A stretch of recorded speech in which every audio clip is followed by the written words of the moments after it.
El día que Manuel enterró a su esposa, creyó que ya había sobrevivido al peor dolor posible. Se equivocó, porque hay dolores que no llegan con flores, ni con despedidas, ni con abrazos. Llegan con palabras frías, dichas por quien menos esperas. Si alguna vez sentiste que diste toda tu vida por tu familia, y aún así fuiste tratado como un estorbo cuando más necesitabas amor, quédate hasta el final, suscríbete ahora. Este canal existe para contar las historias que muchos callan, y para acompañar a quienes están viviendo su propio silencio.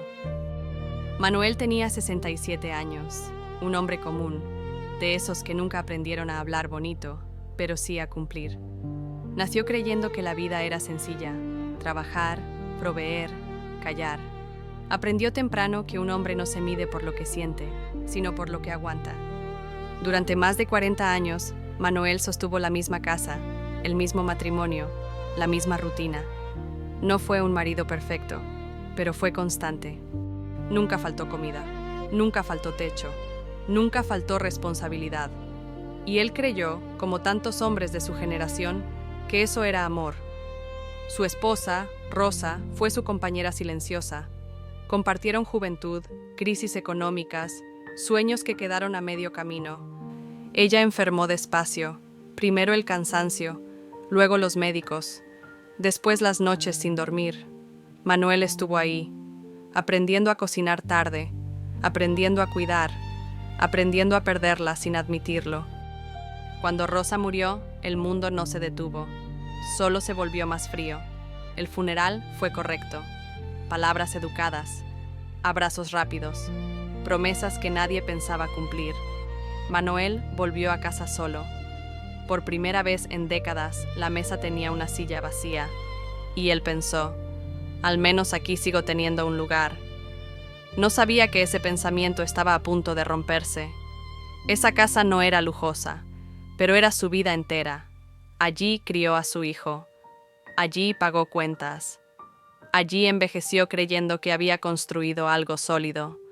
Lo que Manuel no sabía es que el sacrificio no siempre genera gratitud.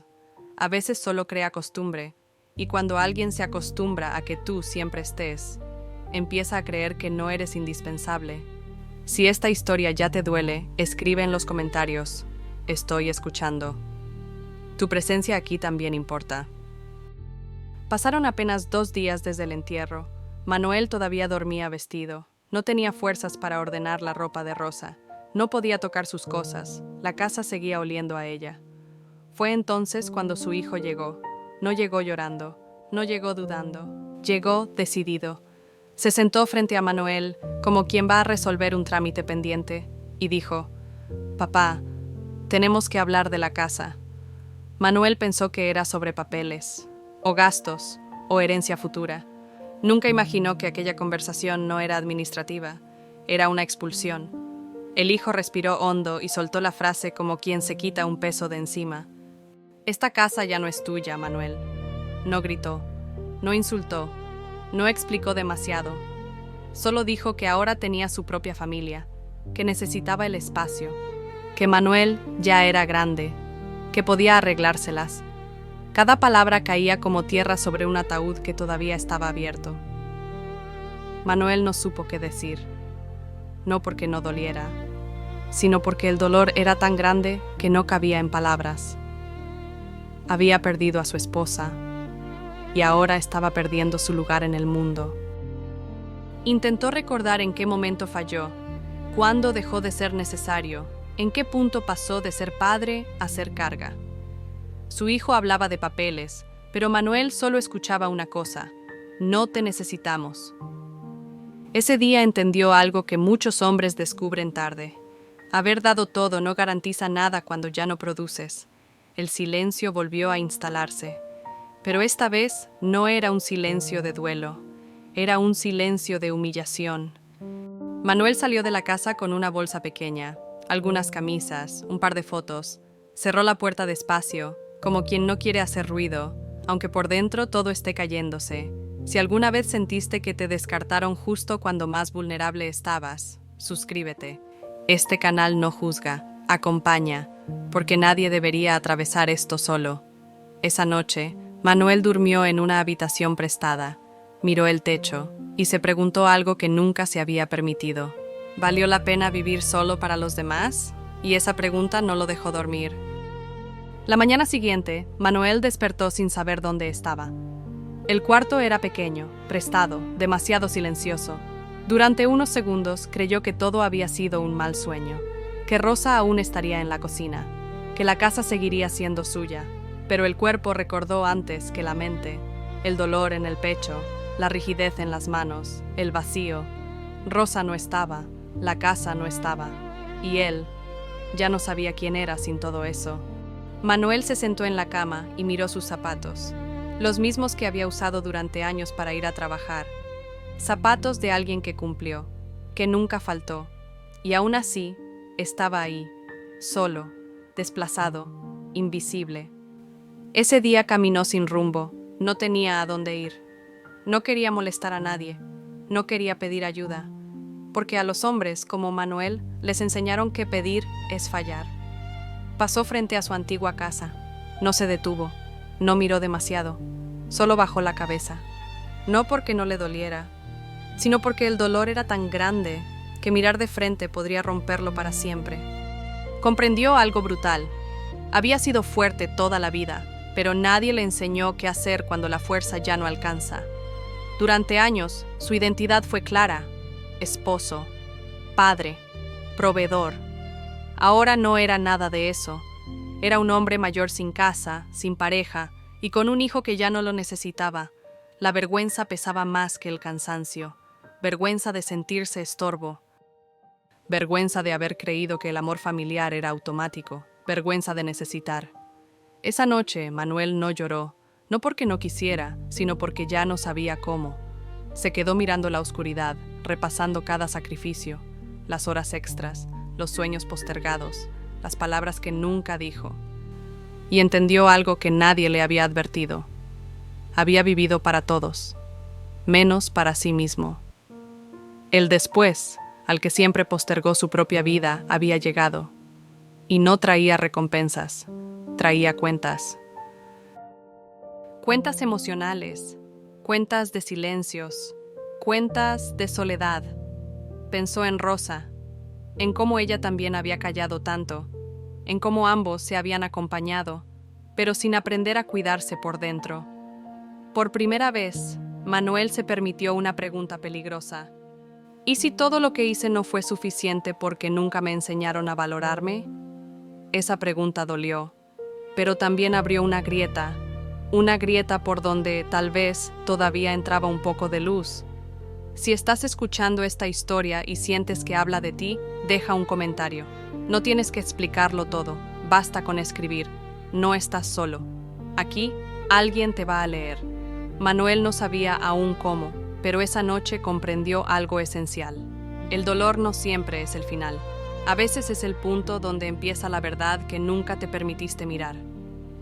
Los días siguientes fueron lentos, dolorosamente lentos. Manuel aprendió algo que nunca había aprendido antes: cómo se siente el tiempo cuando ya no tienes un lugar al que pertenecer. No había horarios, no había responsabilidades claras, no había nadie esperando nada de él. Y eso, para un hombre como Manuel, era aterrador, porque durante décadas su valor estuvo atado a ser útil, a resolver, a sostener. Sin eso, se sentía vacío. Empezó a dormir poco, comía mal.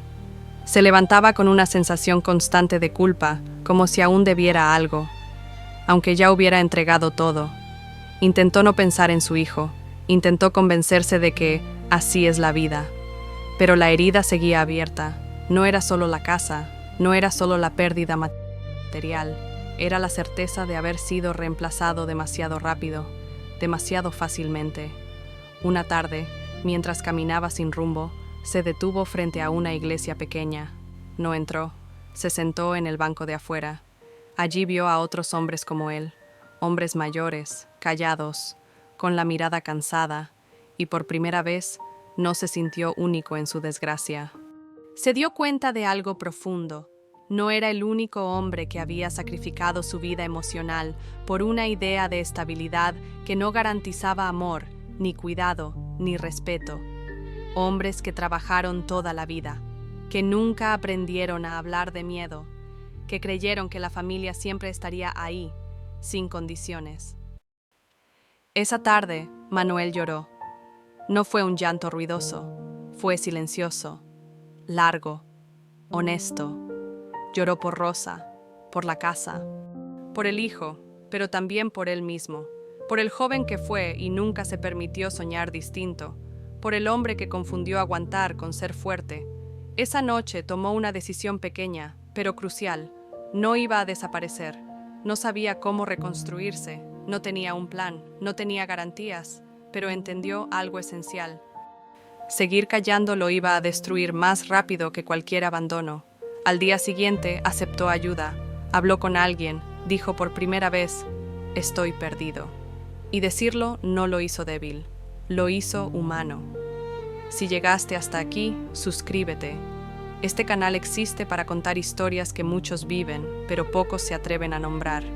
Aquí no juzgamos, aquí no gritamos, aquí escuchamos.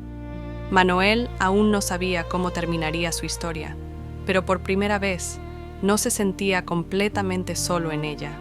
Y a veces, eso ya es un comienzo. Manuel no recuperó la casa, y esta historia no va a fingir que lo hizo, porque la vida real, la de verdad, no siempre devuelve lo que quita. Pero Manuel recuperó algo más raro, la dignidad de no desaparecer. Con el tiempo, encontró una habitación sencilla para vivir, pequeña, silenciosa, sin recuerdos ajenos en las paredes. Al principio dolía, cada objeto nuevo le recordaba todo lo que había perdido, pero también le recordaba algo distinto, todavía estaba vivo. Empezó a caminar todos los días, a sentarse en plazas, a observar la vida sin apuro, como nunca antes pudo hacerlo. Aprendió a cocinar para uno, aprendió a dormir sin pedir permiso, aprendió lentamente a escucharse. No volvió a hablar con su hijo, no porque no quisiera, sino porque entendió algo doloroso. El amor no se mendiga, y esa fue su mayor victoria silenciosa. Manuel comprendió que había vivido décadas postergando su propia existencia, siempre para después, después del trabajo, después de los hijos, después de la jubilación. Pero el después llegó sin pedir disculpas, y le enseñó, tarde, que vivir no es solo resistir, es sentirse visto, es tener voz, es saber que tu valor no termina cuando dejas de ser útil. Un día, sentado frente a una ventana, Manuel pensó en Rosa, no con culpa, no con dolor, sino con gratitud. Entendió que amó como supo, que hizo lo que creyó correcto, y que eso, aunque no lo salvó del abandono, sí lo salvó de la vergüenza. Hoy, Manuel no tiene una gran historia de éxito, no inspira titulares, no da conferencias, pero camina con la espalda recta. Mira a las personas a los ojos y ya no se disculpa por existir. Si esta historia te dolió, no es casualidad, tal vez porque también te enseñaron a callar, a aguantar, a ser fuerte sin preguntar para quién. Este canal está aquí para eso, para contar las historias que nadie quiso escuchar a tiempo. Si eres un hombre que siente que vivió para otros y quedó último en la fila, quédate, suscríbete, comenta, habla. Aquí, el silencio ya no es obligatorio, porque vivir quedó para después, y el después es ahora.